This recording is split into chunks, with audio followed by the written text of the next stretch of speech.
instead of just settling into a comfortable default in retirement and basically have a continuation of our career lives without the job, they looked for what is the next new purpose and started proactively building that out.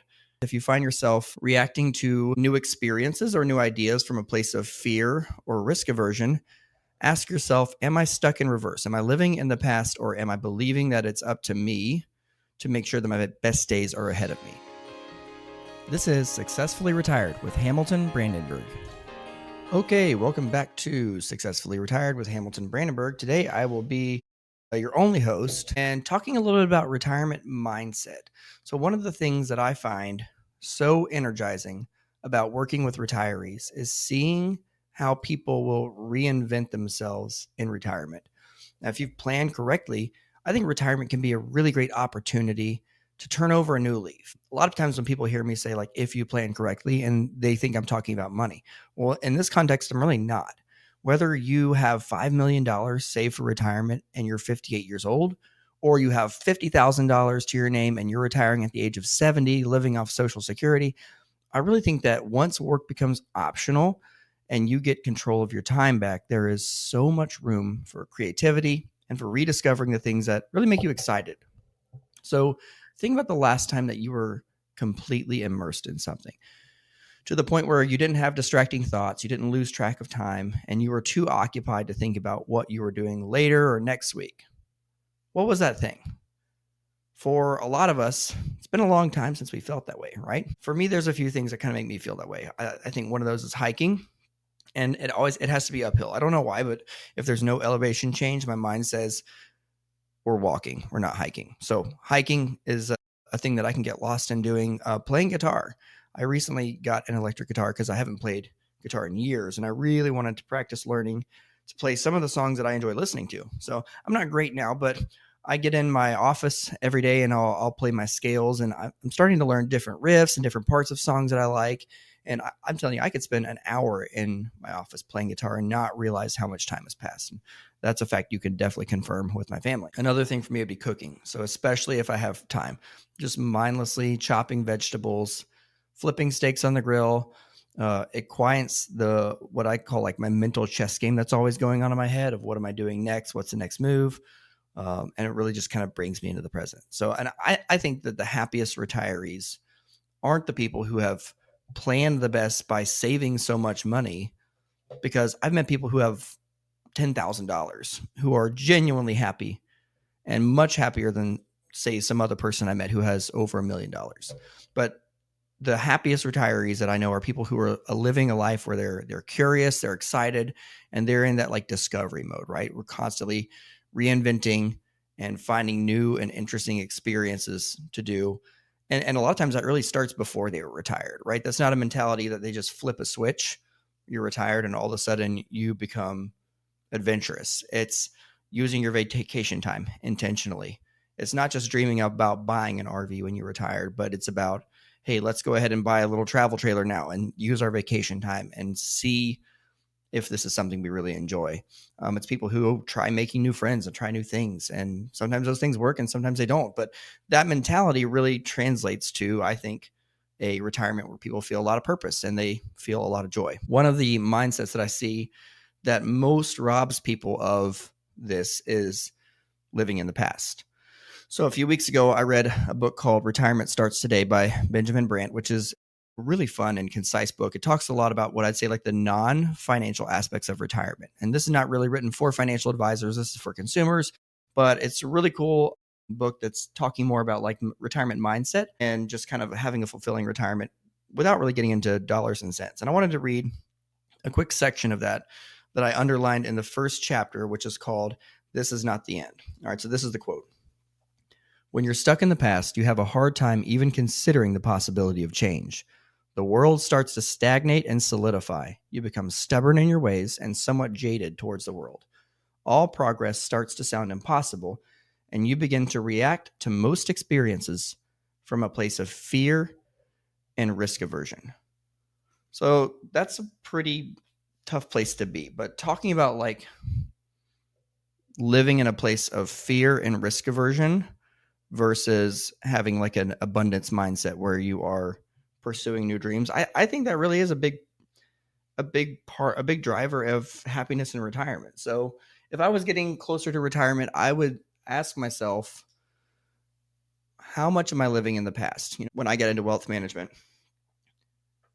a lot of times, especially, I think this has changed a little bit some in the past few years, where like now there's more young people who are doing this as like a career starting out right out of college. But in the past, historically, like wealth management has been like a job for job changers, right?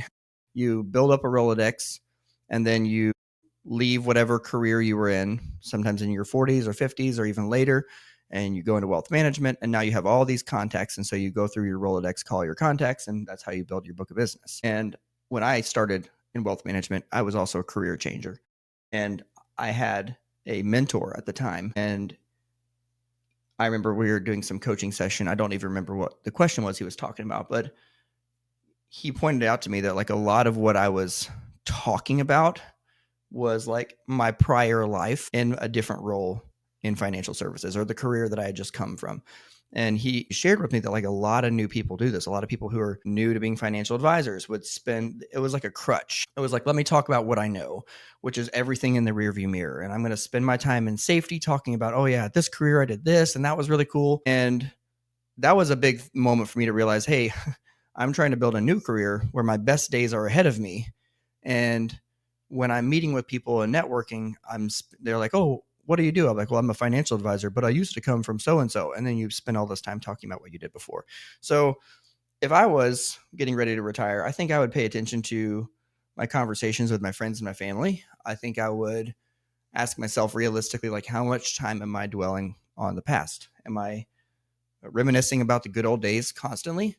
Or even on the flip side, am I talking about how, I don't know if it's like Napoleon Dynamite, the guy who's a man of coach had put me back into the fourth quarter. We'd have made state, no doubt in my mind, right? Don't be that guy. We don't want to be the person who has a mentality like we peaked in high school or at whatever the thing was we just did. So to live that awesome retirement, focus on the next step and have that belief that your best days are ahead of you, and try not to live in the past, because I think that'll make you a little jaded and it'll make it hard to try new things.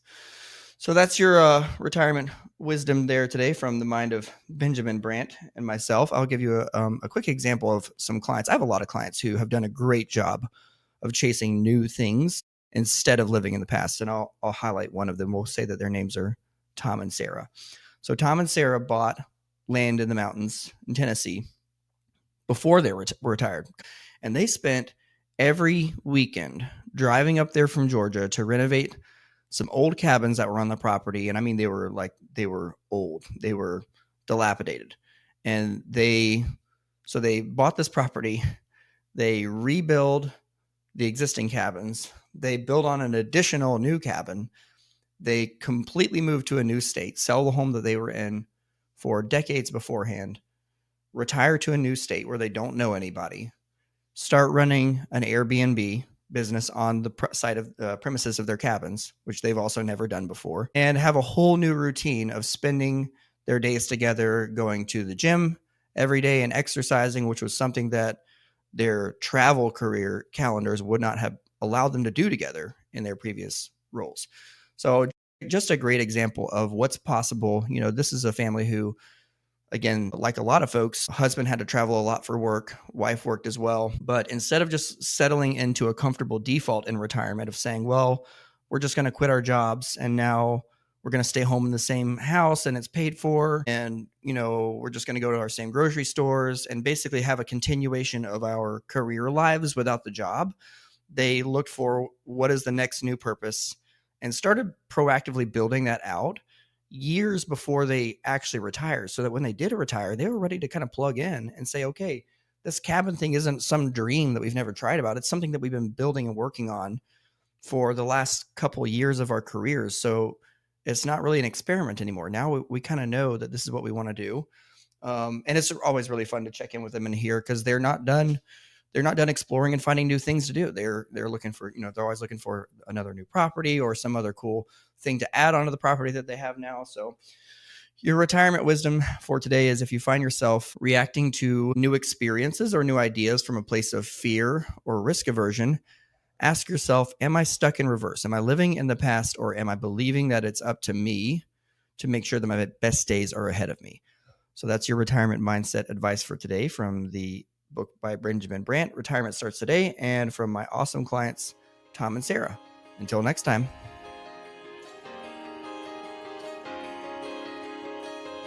This show reflects the personal opinions and viewpoints of myself, Hamilton Brandenburg, and my guests. Opinions and viewpoints are subject to change at any time without notice. No representation is made as to the accuracy, completeness, or relevance of the information presented. The information discussed is general in nature and does not constitute investment, tax, or legal advice, so consult with your tax, legal, and financial professionals about your specific situation. Past performance does not indicate future returns, and any indices mentioned are for reference and cannot be invested in directly. Brandenburg Financial Services is a DBA of CS Planning, an SEC-registered investment advisor.